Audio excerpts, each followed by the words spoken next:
Rodrigo. Hi, Sonia. How are you? Good. It's so lovely to see your face again. Same. Great. Well, we look forward to hosting you at AngelRising 2022. We had a couple of questions to ask you ahead of the event.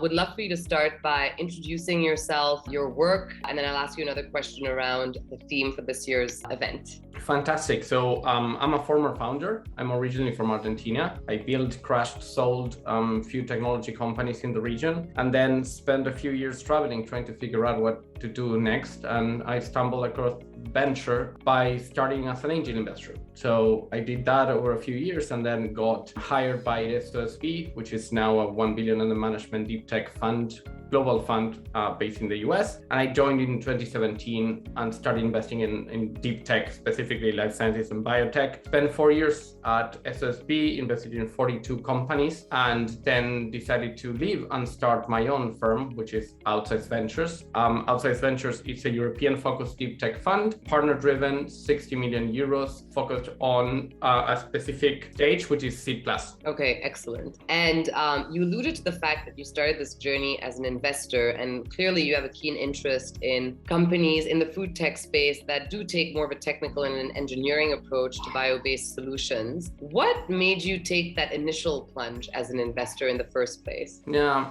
that's a great question. I think food is just a fascinating space. I think it's something that it's a key part of everyone's life.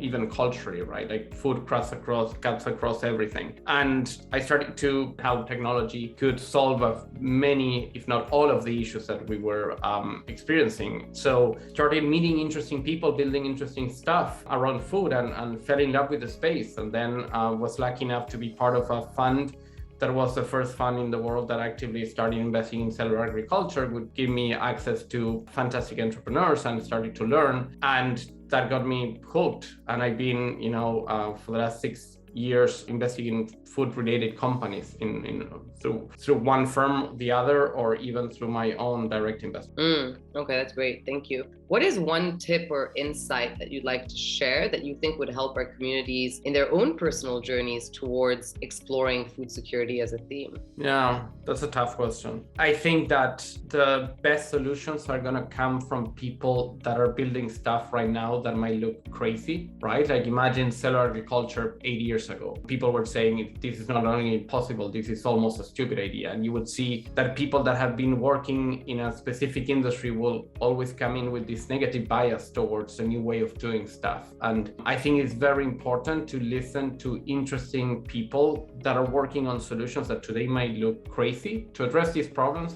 but most importantly, that are driven by people that had not been part of the food industry for a long time. Because in my experience, I found that people that are coming from the outside, even though they might not have the right background on paper, tend to be the ones coming out, kind of address these problems from the what can go right perspective. And I think it's very powerful. So I would say, pay attention to smart people that are mission driven, trying to solve problems, even if those solutions look crazy nowadays. That's so true. My next question will be, what should the participants who will be attending AngelRising look forward to from your session? I know that we're both very excited that we're going to have Patricia and Max on the panel as well. So what do the participants have to look forward to from this specific panel? A lot of strong opinions loosely held and not very informed, I would say. But I guess that's the nature of venture. We put the adventure in venture. Yeah, we definitely have a panel of 4 very vocal folks, both on the founder side and on the investor side. And last but not least, can you tell us a podcast, a blog, or a book that you came across that really has inspired you in your journey? Not really, but I can tell you something else. I get my inspiration from founders, and what I did over the years was I still try to keep that as my main role, but it was easier before. Always take the meeting. So I am very curious about why people do what they do, and I'm very interested by how they evolve over time. So what I've done all my life was, if you reach out on Twitter and you want to have a meeting with me, it's 20 minutes, I will always give you the meeting. So I get my inspiration not so much from podcasts or books, but to be open to meet new people and have new experiences. I love that answer. I think that's great.